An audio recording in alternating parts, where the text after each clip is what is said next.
Welcome to my YouTube channel. વિદ્યાર્થી મિત્રો, આજે આપણે ધોરણ 9 ચેપ્ટર નંબર 11માં સ્વાધ્યાય 11.4નો દાખલા નંબર 2 જોઈશું. શું કીધું છે? આપેલ વ્યાસવાળા નક્કર ગોળા દ્વારા વિસ્થાપિત થતા પાણીનું કદ શોધો. કદ શોધવાનું આવે ત્યારે આપણે એનું ઘનફળ શોધવાનું. તો અહીંયા શું આપેલું છે? વ્યાસ આપેલો છે. તો આપણે ત્રિજ્યા જોઈશે. તો ત્રિજ્યા બરાબર 28/2 એટલે કેટલું આવશે? 14 સેન્ટીમીટર. હવે જોઈએ કેવો છે? ગોળા છે, તો ગોળાનું ઘનફળ બરાબર 4/3 પાઈ આર ઘન.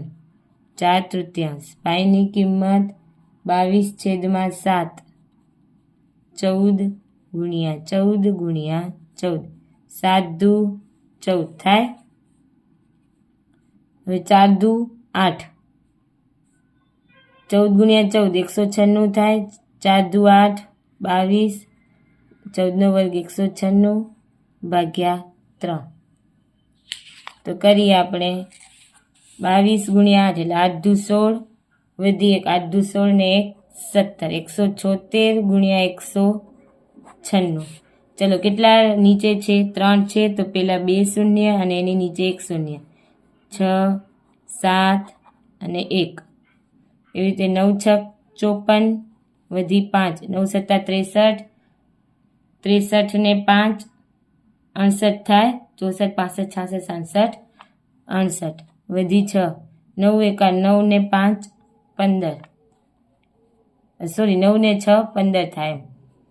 6 6 36, વધી 3, 6 7 42, 43 44 45, વધી 4. પછી કેટલું કીધું છે? 6 1 6, 6 ને 4 10, તો કેટલું આવે? 6 9 8 ને 6 14, 7 8 9 ને 14 વધી 1, કેટલું આવ્યું? 34,496. તો લખીએ અહીંયા 34,496 ભાગ્યા 3.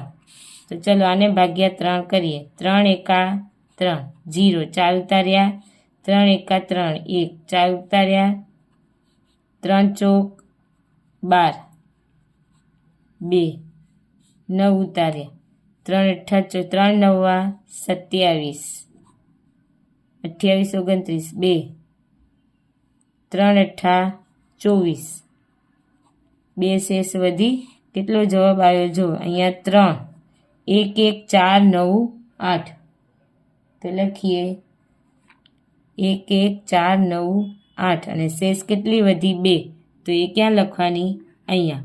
તો આ રીતે આટલા શું છે? મીટર સેન્ટીમીટર ઘન પાણી વિસ્થાપિત થાય.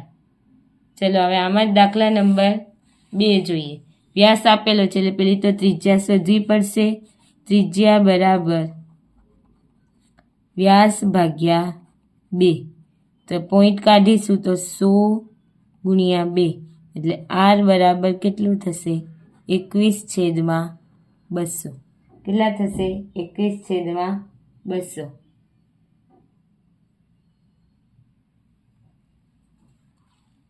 ચલો હવે ગોળાનું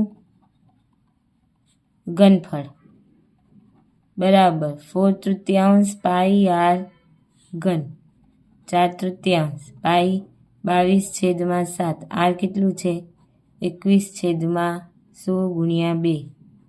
21/100 ગુણ્યા 2 અને 21/100 ગુણ્યા 2. તો જો આ 2 અને આ 2 એટલે આ 4 કટ થઈ ગયા. 2 એકા 2 11 દુ 22, 7 એકા 7 7 તેરી 21, 3 અને 3 કટ.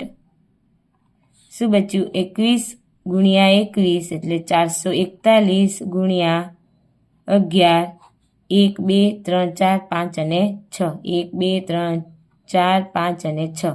હવે 441 ગુણ્યા 11 કરીએ આપણે.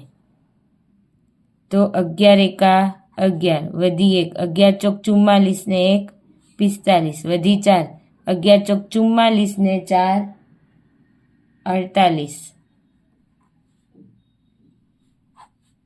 1 2 3 4 5 અને 6. હવે જો અહીંયા 1 2 3 4 રકમ તો છે, તો આપણે બીજા લખી દેવાની 1 2 3 4 5 અને 6.